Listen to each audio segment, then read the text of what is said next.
West Bengal, S, ಈ ಹೆಸರು ಕೇಳಿದ್ರೆ ಮಮತಾ ಬೆನರ್ಜಿ ಅವರ ಭದ್ರಕೋಟೆ ಅಂತ ಎಲ್ಲರಿಗೂ ಗೊತ್ತಾಗುತ್ತೆ.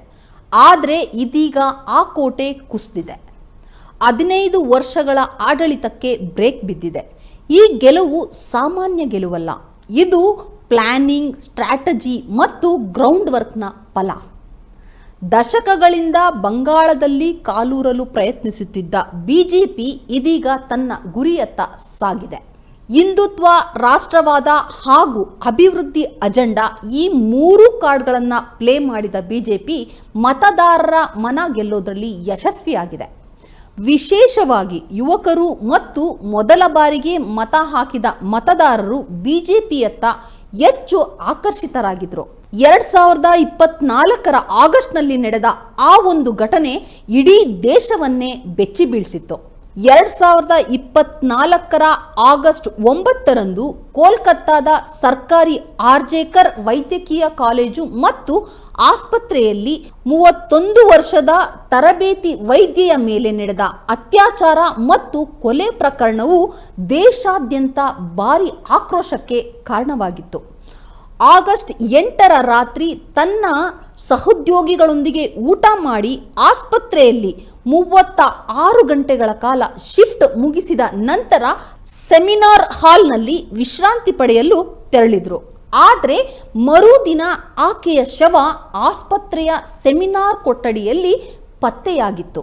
ಆಕೆಯ ದೇಹವು ಸೆಮಿನಾರ್ ಹಾಲ್ನಲ್ಲಿ ಅರೆನಗ್ನ ಸ್ಥಿತಿಯಲ್ಲಿ, ಕಣ್ಣುಗಳು, ಬಾಯಿ ಮತ್ತು ಜನನಾಂಗಗಳಲ್ಲಿ ರಕ್ತಸ್ರಾವವಾಗಿರುವುದರೊಂದಿಗೆ ಪತ್ತೆಯಾಗಿತ್ತು. ಕಾಲೇಜು ಅಧಿಕಾರಿಗಳು ಆರಂಭದಲ್ಲಿ ಆಕೆಯ ಕುಟುಂಬಕ್ಕೆ ಆಕೆ ಆತ್ಮಹತ್ಯೆ ಮಾಡಿಕೊಂಡಿದ್ದಾಳೆ ಅಂತ ತಿಳಿಸಿದ್ರು. ಅಪರಾಧ ನಡೆದ ಸ್ಥಳದ ಸಾಕ್ಷ್ಯಗಳನ್ನು ನಾಶಪಡಿಸಲು ಕೂಡ ಯತ್ನಿಸಿದ್ರು. ಆಗಸ್ಟ್ 9ರಂದು ಶವ ಪರೀಕ್ಷೆ ಪೂರ್ಣಗೊಂಡ ನಂತರ ಅಸಹಜ ಸಾವು ಪ್ರಕರಣವನ್ನು ಪೊಲೀಸರು ದಾಖಲಿಸಿಕೊಂಡಿದ್ರು. ಆಕೆಯನ್ನ ವಿಕೃತವಾಗಿ ಅತ್ಯಾಚಾರ ಮಾಡಿ ನಂತರ ಕತ್ತು ಇಸುಕಿ ಕೊಲ್ಲಲಾಗಿದೆ ಎಂದು ಮರಣೋತ್ತರ ಪರೀಕ್ಷೆಯಲ್ಲಿ 4 ಪುಟಗಳ ವರದಿಯನ್ನು ಕೂಡ ನೀಡಿದರು. ಆಗಸ್ಟ್ 14ರಂದು ಕೋಲ್ಕತ್ತಾ ಮತ್ತು ಭಾರತಾದ್ಯಂತ ಇತರ ನಗರಗಳಲ್ಲಿ ಮಹಿಳೆಯರು ರಾತ್ರಿಯನ್ನ ಮರಳಿ ಪಡೆಯಿರಿ ಎಂಬ ಪ್ರತಿಭಟನೆಗಳು ಕೂಡ ನಡೆದಿದ್ವು. ಸೆಲೆಬ್ರಿಟಿಗಳು ಕೂಡ ಆಕೆಯ ಸಾವಿಗೆ ನ್ಯಾಯ ಒದಗಿಸುವಂತೆ ಒತ್ತಾಯಿಸಿ ಪೋಸ್ಟ್ ಸಹ ಮಾಡಿದರು. ಈ ಘಟನೆಯು ಪಶ್ಚಿಮ ಬಂಗಾಳದ ಕಿರಿಯ ವೈದ್ಯರಿಂದ 42 ದಿನಗಳ ಸುದೀರ್ಘ ಮುಷ್ಕರಕ್ಕೆ ಕಾರಣವಾಗಿತ್ತು. ಆರಂಭದಲ್ಲಿ ಕೋಲ್ಕತ್ತಾ ಪೊಲೀಸರ ತನಿಖೆಯ ಮೇಲೆ ವಿಶ್ವಾಸವಿಲ್ಲದೆ ಮುಖ್ಯ ನ್ಯಾಯಮೂರ್ತಿ ಟಿ.ಎಸ್. ಶಿವಾಗ್ನಂ ಮತ್ತು ನ್ಯಾಯಮೂರ್ತಿ ಹಿರಣ್ಮಯ್ ಅವರು ಈ ಪ್ರಕರಣವನ್ನು ಸಿಬಿಐಗೆ ವರ್ಗಾವಣೆ ಮಾಡಿತ್ತು. ತನಿಖೆ ವೇಳೆ 100 ಆರೋಪಗಳು ಕೇಳಿ ಬಂದಿದ್ವು. ಅಲ್ಲದೆ ಮಮತಾ ಬೆನರ್ಜಿ ಸಹ ಅಪರಾಧಿಗಳಿಗೆ ರಕ್ಷಣೆ ನೀಡಿದ್ದಾರೆ ಎಂಬ ಮಾತುಗಳು ಕೂಡ ಕೇಳಿ ಬಂದಿದ್ವು. ಈ ಪ್ರಕರಣದಲ್ಲಿ ಪ್ರಮುಖ ಆರೋಪಿಯಾಗಿ ಸಂಜಯ್ ರಾಯ್ ಎಂಬಾತನನ್ನ ಬಂಧಿಸಿದ್ರು. ಸೆಪ್ಟೆಂಬರ್ 14, 2024ರಂದು ಕಾಲೇಜಿನ ಮಾಜಿ ಪ್ರಾಂಶುಪಾಲ ಸಂದೀಪ್ ಘೋಷ್ ಮತ್ತು ತಾಲಾ ಪೊಲೀಸ್ ಠಾಣೆಯ station house officer Abhijit Mandal ಅವರನ್ನು ಕೂಡ ಬಂಧಿಸಲಾಯಿತು. ಇನ್ನು ಕೋಲ್ಕತ್ತಾದಲ್ಲಿ ದೊಡ್ಡ ದೊಡ್ಡ ಪ್ರತಿಭಟನೆಗಳೇ ನಡೆದಿದ್ವು. ಈ ವೇಳೆ ಆರ್ಜೇಕರ್ ಕಾಲೇಜಿಗೆ ಅಪಾರ ಪ್ರಮಾಣದ ನಷ್ಟ ಸಹ ಉಂಟಾಯಿತು. ಜೊತೆಗೆ ಹಲವು ವಿದ್ಯಾರ್ಥಿಗಳ ಮೇಲೆ ಕೇಸ್ ಕೂಡ ದಾಖಲಾಯಿತು. ಈ ಘಟನೆಯು ಮಾಧ್ಯಮಗಳಲ್ಲಿ ವ್ಯಾಪಕವಾಗಿ ವರದಿಯಾಯಿತು ಮತ್ತು ರಾಷ್ಟ್ರಾದ್ಯಂತ ಆಕ್ರೋಶಕ್ಕೆ ಕಾರಣವಾಗಿತ್ತು.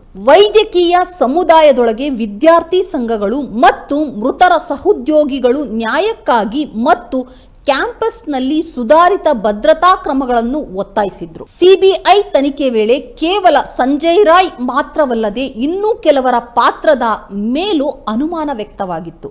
ವಿಶೇಷವಾಗಿ ಆಸ್ಪತ್ರೆಯ ಮಾಜಿ ಪ್ರಿನ್ಸಿಪಲ್ ಹಾಗೂ ಕೆಲವು ಸಿಬ್ಬಂದಿಗಳ ವಿರುದ್ಧ ಸಾಕ್ಷ್ಯ ನಾಶ ಮಾಡಿದ ಆರೋಪಗಳು ಕೂಡ ಕೇಳಿಬಂದಿದ್ವು. ಕ್ರೈಮ್ ಸೀನ್ ಸರಿಯಾಗಿ ಸಂರಕ್ಷಿಸದಿರುವುದು, ಘಟನೆ ನಂತರ ದಾಖಲೆಗಳಲ್ಲಿ ವ್ಯತ್ಯಾಸಗಳು ಕಂಡುಬಂದಿರುವುದು ಈ ಅನುಮಾನಕ್ಕೆ ಕಾರಣವಾಗಿತ್ತು. ಅಲ್ಲದೆ ಪೊಲೀಸರು ಎಫ್ಐಆರ್ ದಾಖಲಿಸಿಕೊಳ್ಳಲು ವಿಳಂಬ ಮಾಡಿದ್ರು. ಈ ಹಿನ್ನೆಲೆಯಲ್ಲಿ ಕೆಲ ಅಧಿಕಾರಿಗಳನ್ನು ವಿಚಾರಣೆಗಾಗಿ ಕರೆಸಿ ಕೆಲವರನ್ನು ಕಸ್ಟಡಿಗೂ ತೆಗೆದುಕೊಂಡಿದ್ರು. ಕೊನೆಗೆ ಅಕ್ಟೋಬರ್ 7, 2024ರಂದು ಸಿಬಿಐ ಸಂಜಯ್ ರಾಯ್ ವಿರುದ್ಧ ಪ್ರಾಥಮಿಕ ಆರೋಪ ಪಟ್ಟಿಯನ್ನು ಸಲ್ಲಿಸಿತ್ತು. ನಂತರ ನ್ಯಾಯಾಲಯದಲ್ಲಿ ಅವನ ವಿರುದ್ಧ ಸಾಕ್ಷ್ಯಾಧಾರಗಳು ದೃಢಪಟ್ಟಿದ್ದು ಅವನಿಗೆ ಜೀವಾವಧಿ ಶಿಕ್ಷೆ ಕೂಡ ವಿಧಿಸಲಾಯಿತು. ಇನ್ನು ಮಗಳಿಗೆ ಆದ ಅನ್ಯಾಯಕ್ಕಾಗಿ ರತ್ನ ದೇವನಾಥ್ ನ್ಯಾಯ ಕೇಳಿ ಬೀದಿಗಿಳಿದು ಹೋರಾಟ ಮಾಡಿದ್ರು. ಆದರೆ ಇವರಿಗೆ ಟಿಎಂಸಿ ಕಿರುಕುಳ ಕೂಡ ನೀಡಿತ್ತು ಮತ್ತು ಬೆದರಿಕೆಗಳನ್ನು ಕೂಡ ಎದುರಿಸಿದ್ರು. ಈ ವೇಳೆ ಪೊಲೀಸರು ಆಕೆಯ ಪೋಷಕರ ಮೇಲೆ ಹಲ್ಲೆ ಕೂಡ ನಡೆಸಿದ್ರು. ಜೊತೆಗೆ ಮಗಳ ಸಾವಿಗೆ ನ್ಯಾಯಕ್ಕಾಗಿ ಸಾಕಷ್ಟು ಬಾರಿ ಮಮತಾ ಬೆನರ್ಜಿ ಬಳಿ ಹೋದ್ರೂ ಕೂಡ ನ್ಯಾಯ ಸಿಗಲಿಲ್ಲ. ಯಾಕಂದ್ರೆ ನ್ಯಾಯ ಕೊಡುವವರೇ ಅನ್ಯಾಯ ಮಾಡಿದ್ರು. ಕೊನೆಗೆ ಬಂಗಾಳದ ಈ ಅನ್ಯಾಯ ಸಹಿಸಲಾರದೆ ಬಿಜೆಪಿ ಪಕ್ಷದ ಜೊತೆ ಸೇರಿ ರತ್ನ ದೇವನಾಥ್ ಪಾನಿಹಾಟಿ ಕ್ಷೇತ್ರದಿಂದ ಬಿಜೆಪಿ ಅಭ್ಯರ್ಥಿಯಾಗಿ ಸ್ಪರ್ಧಿಸಿದ್ರು. ಟಿಎಂಸಿ ಅಭ್ಯರ್ಥಿ ತೀರ್ಥಂಕರ್ ಘೋಷ್ ವಿರುದ್ಧ ಬರೋಬ್ಬರಿ 22,000ಕ್ಕೂ ಹೆಚ್ಚು ಮತಗಳ ಅಂತರದಿಂದ ಜಯಗಳಿಸಿದ್ದಾರೆ. ರತ್ನ ದೇವನಾಥ್ ಮಹಿಳಾ ಸುರಕ್ಷತೆ ಮತ್ತು ನ್ಯಾಯಕ್ಕಾಗಿ ಹೋರಾಟದ ಸಂಕೇತವಾಗಿ ಚುನಾವಣೆಗೆ ಸ್ಪರ್ಧಿಸಿದ್ರು. ಇವರಿಗೆ ಯಾವುದೇ ರಾಜಕೀಯ ಹಿನ್ನೆಲೆ ಆಗಲಿ ಇರಲಿಲ್ಲ. ಸಾಮಾನ್ಯ ಕುಟುಂಬದಿಂದ ಬಂದ ಮಹಿಳೆ ಅಷ್ಟೇ ಇವರು.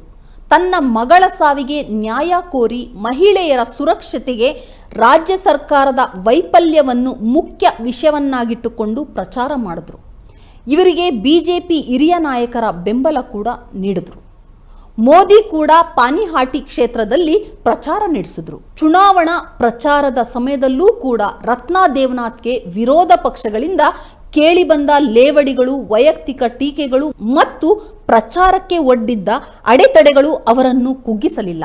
ಮಗಳ ಸಾವಿನ ದುಃಖವನ್ನು ಶಕ್ತಿಯನ್ನಾಗಿ ಮಾಡಿಕೊಂಡ ರತ್ನ ಅವರಿಗೆ ಸ್ಥಳೀಯರು ಅತಿ ಹೆಚ್ಚು ಬೆಂಬಲ ನೀಡಿ ಗೆಲ್ಲಿಸಿದ್ದಾರೆ.